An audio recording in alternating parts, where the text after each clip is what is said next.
Hello, how are you today? Today we will be doing a little review of Itzy's second full album, Born to Be. Before I hop right in, I just want to say this is literally no hate to any idols, and I am only reviewing the music, choreos, and also what I say is just my opinion, so really don't take it that seriously. I'm just stating my opinion because some people like to see it. Alright, so first, let's see the tones of the album.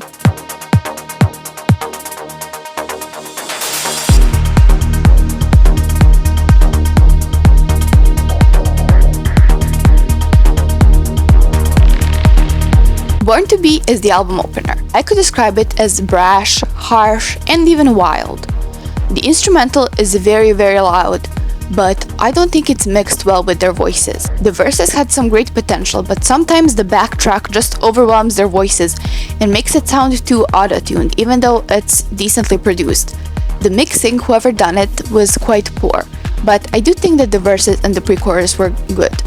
Honestly, the pre-chorus was my favorite part, and the rap in the second chorus. They were all really good. The chorus itself was really jarring, and I don't think it fit the song as much as it could have, because not every song needs an anti-drop, especially this one. If you make a song this bombastic, you should stick to it completely and not just do an anti-drop in the middle. Still, I do not think the song was bad, but I wouldn't put it as the album opener, because if it turns some people away, they're not gonna click on the rest of the album. You should put something universally pleasing at the number one spot, or that's at least what I would have done. But still, I can't really fault it that much, as it's not horrible. Untouchable is the title track, aka the main track that's going to be promoted on music shows. And honestly, it's a good transition from Born to Be. I still don't want Born to Be the album opener, but Untouchable is a good choice after it. The auto-tune is turned down and the mixing is done way better. The beat doesn't feel like it's overwhelming them, it feels like they are working together, and that's something I really like about this song. I also think the verses sound really good, and it feels like old Itzy but matured. The verses even have some dala similar note structures, and I really like that. It just feels like it's a natural evolution. However, the thing I dislike are the pre-chorus and the chorus. The pre-chorus, less or more. I am a pre-chorus sucker, so I am really judgy when it comes to pre-choruses, so I'll ignore that. But the chorus, I think it didn't need an anti-drop. I know anti-drops are really popular right now, but this chorus would use a good old irregular drop that comes from build-up. Because like this, I feel like all the energy they picked up during that build-up, they just let go to waste, and the rest of the song just kind of sounds quiet even though it isn't. The energy is gone and you just lost your wish to listen to the rest of it. I don't think the anti-drop was the right choice. If this was a B-side, then yes, I think an anti-drop could have been a very fun, playful, risky choice. But I just don't know how well it's going to do on music shows. That said, I could definitely be completely wrong, and it could do amazing on music shows. But as a song itself, it's definitely not bad. Mr. Vampire is my favorite out of the OT4 tracks with a music video. I think it could have been, and it should have been, a title track, as it has the most original premise. The beat is soft and fluffy, but their vocals are very playful and even sassy sometimes. It feels teen crushy, but way more mature and better than their, for example, Icy and Not Shy eras. It's a very different take on Teen Crush, and honestly, it has tons of potential if they explore this sound more. I really like Mr. Vampire, I really like the pre-chorus, and I love the verses, they are super catchy. Once again, another victim to this stupid-ass anti-drop. I don't think it definitely needed to be here. Such a nice, playful song didn't need an anti-drop, especially the second part of the chorus is really just jarring and taking you out. But if I manage to ignore that, and I will, it's really good. And it has a bridge, which is something we haven't seen in 4th gen songs in I don't know, over 2 years or something. So, and also this music video is probably the most high budget one they've produced. So, you know, it's artistic, it has a lot of potential, and honestly this should have been a title track. It's definitely the best that composing wise JYP made from this comeback. Dynamite is one of the two OT4 B-sides that didn't receive a music video. And as a B-side, it's really good. Because I know it's not going to be promoted, I can judge it as a B-side and just listen to the sounds instead of matching them with the visuals. I think it's good, and even though it still has an anti-drop, which is obviously a theme within this album, it works way better than on the other tracks because this track is super rap heavy. And I love it anytime when I can see and hear Yuna rap. So it's it's good in my opinion, in my books. And I like the pre-chorus, it's good, but the song itself overall is a little bit too short for my tastes personally. But I think it works better because I could judge it just as a B-side. So even though I could say that theoretically I like it more than Mr. Vampire, with the visuals and the concept in mind, Mr. Vampire wins over Dynamite, and I understand why Dynamite was a B-side. But maybe it should have been promoted instead of Born to Be or even Untouchable. But still a very decent song, and it has some cool ideas that it doesn't usually explore. It's a lot more girl crushy, and I enjoy them in this mature concept. So, I did say that I disliked Crown on My Head during my monthly review of 2023's December, but I still agree with that for the short version. I did say that the short version felt underdeveloped, and honestly I thought that the songs would just be 1 minute and 30 seconds long, but luckily they weren't, because if this song was that length it would be completely horrible. I still think the chorus makes absolutely no sense and it's very cringy, but the verses are good and her vocals actually don't sound as auto-tuned in the rest of the song, which is honestly very nice, and Yeji has a great voice when they don't overproduce it like this.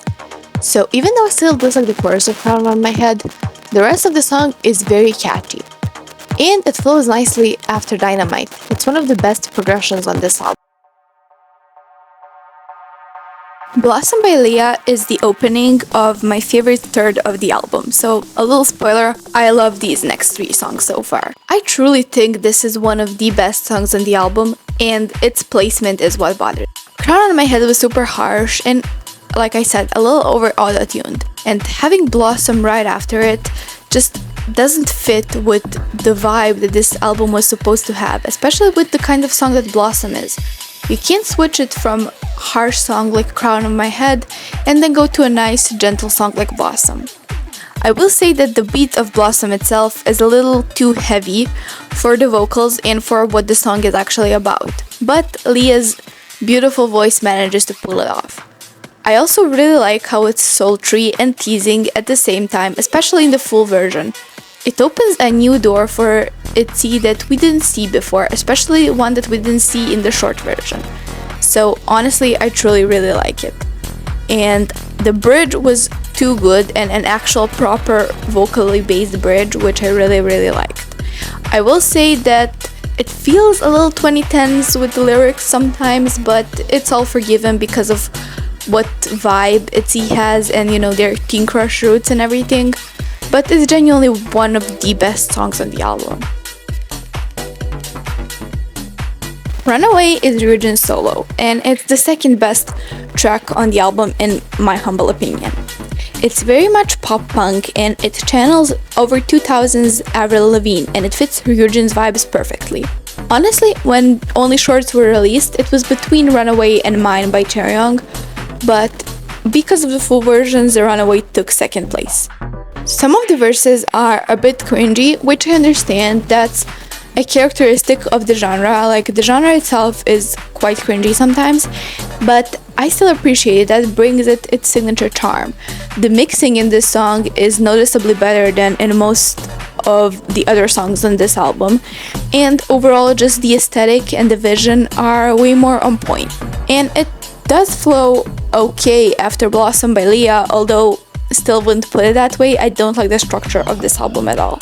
But as a song, it's really good, and Ryujin actually has a chance to show off her vocals, which she usually doesn't have to do, and it has a precise pop song structure that honestly we've been needing more of in K-pop, like verse, pre-chorus, chorus, verse, pre-chorus, chorus, bridge, last chorus. I love when a song has a full structure that's actually fully executed from beginning to an end. It's a cohesive piece, and we need more of those from Itzy.